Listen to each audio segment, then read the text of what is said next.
Hey, what's up, tubers? It's Tony, and today I'm going to show you the location of and how to remove your fuel pump assembly on your '09 Nissan Rogue. A number of folks have reached out to me and they wanted to know if the fuel pump assembly is located in the same place on the Rogue as it is on the Murano, and is the process of getting it out the same? Well, yes, with a couple of minor differences, okay?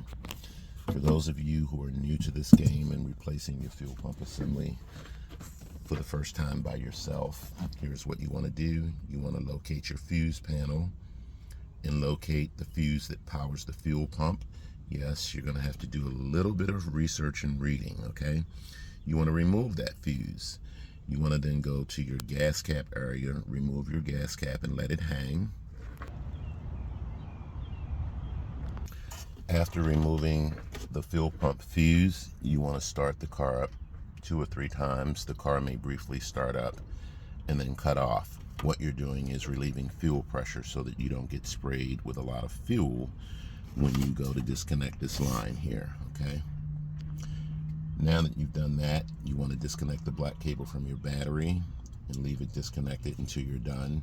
Remember, everything that you're going to take apart is going to go back together in the reverse order that you will be using to take it apart, okay? I'm going to show you how to get this stuff out, and then you're going to put it back together yourself when you take it apart.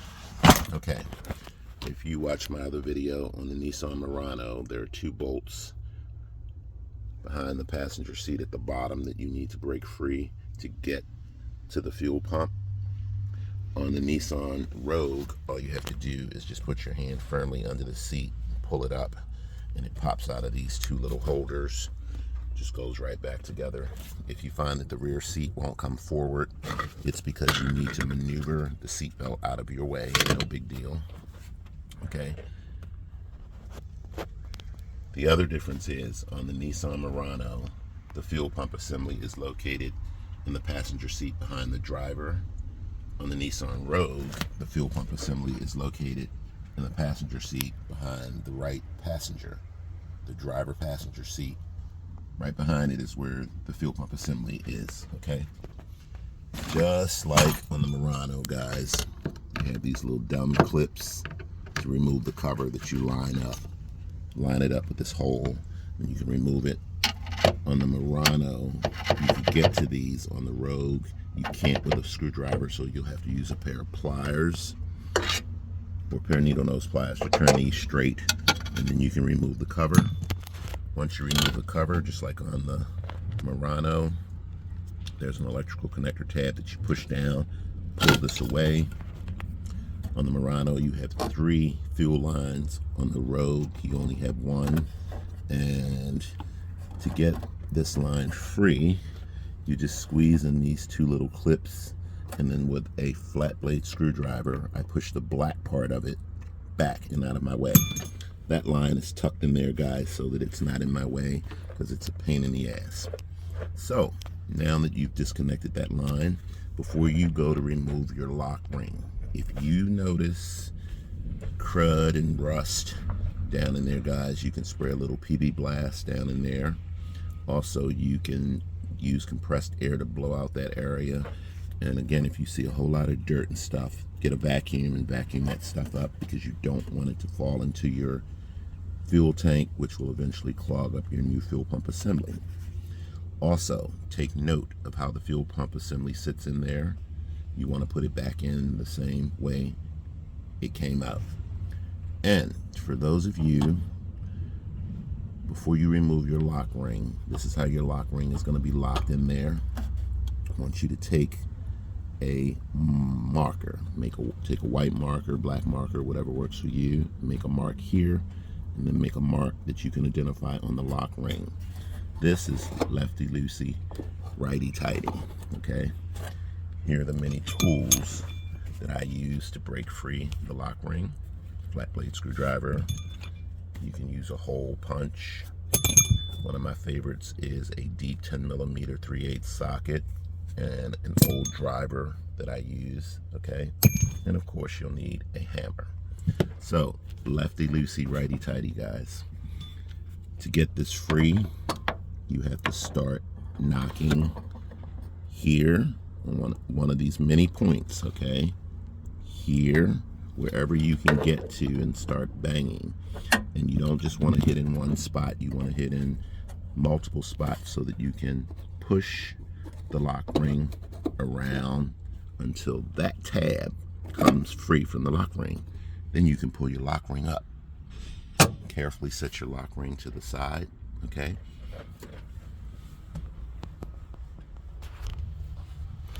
If your fuel pump assembly does not just pop up, just grab it and wiggle it, it will come up. Raise up the fuel pump assembly and tilt it towards the driver's door or the rear right side passenger door. And then you just have to maneuver that float out with that electrical connector, okay? There's your old fuel pump assembly. You then need to push down on this tab. It's easy, folks. Push down on that tab. This will just gently pop off. Push down on that tab. The electrical connector will come loose. Just make sure you hook this stuff up on your on your new fuel pump assembly. For those of you who have a gas gauge problem, meaning that you fill your vehicle up, you know you're filled with gas, but it still says you're on E. Well, this is your culprit right here. This is called a float, and I think it's code P0463 or something like that. But when this goes bad, that's why your gas needle doesn't work. It's not always your cluster, okay? You can purchase these at your local auto parts store. And keep in mind that on your new fuel pump assembly, some of these arms come shipped separately. If yours is shipped separately, don't sweat it, guys. It just snaps into the little holder that you see, okay? Just look at the old fuel pump assembly before you remove it, and then look at the new fuel pump assembly, okay? You want to make sure that those two lines are hooked up, electrical connector, and that line is hooked up. Now you're ready to install your new fuel pump assembly. You want to make sure you remove your old rubber gasket. If yours came with a new gasket, replace it. If it did not, pull out the old gasket and inspect it. So now you're ready to install your new fuel pump assembly. You want to lead with the arm of the float. Put it down in there, turn it a little bit, okay? And then there you go. It just falls down into place, okay? You can maneuver this around as needed. And then you can go ahead and push this down until it's nice and tight and seated, okay? Now you can go ahead and take your lock ring with your marks and set your lock ring back in there. Okay, folks, a lot of people struggle to put the lock ring back on because many folks will put the lock ring on upside down, okay? And to get the lock ring on, guys, all you need to do is find a starting point. Here, you want to get it started up under there, all the little edges. So you have to really push it down and then just get it started. Once you get it started, you can go ahead and take your tool or whatever you're going to use and tap it until this comes all the way around, back over this, and this will move, and this will move, etc. And then the little mark you made will line up with the lock ring mark, and you know you're done, okay? Then you go ahead and put your fuel line back on, your electrical connector, put the cover back on.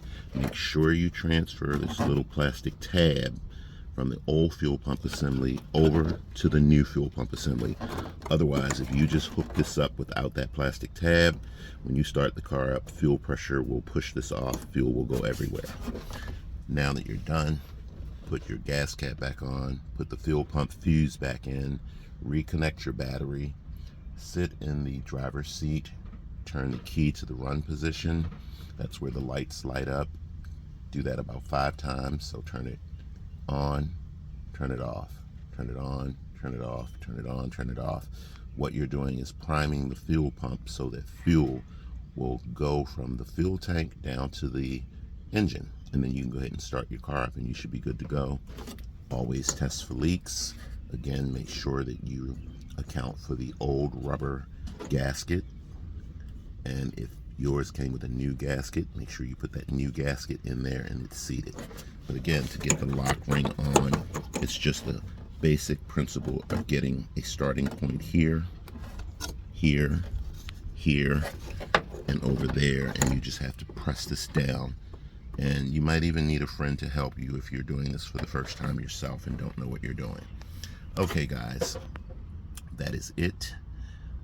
I've done my best to show you new folks how to replace the fuel pump assembly on an 09 Nissan Rogue. It's the same process on all of the Rogues, except for on some of the Nissan Rogues, you need to remove the whole seat to get to the fuel pump assembly. Okay, well, I'm sorry, on some of the Muranos, you need to remove the whole seat to get to the fuel pump assembly. There's nothing under here fuel related, guys, okay? Just your fuel tank runs across there. All right, guys, hope the video has been helpful. Thanks for watching, and good luck to you newbies.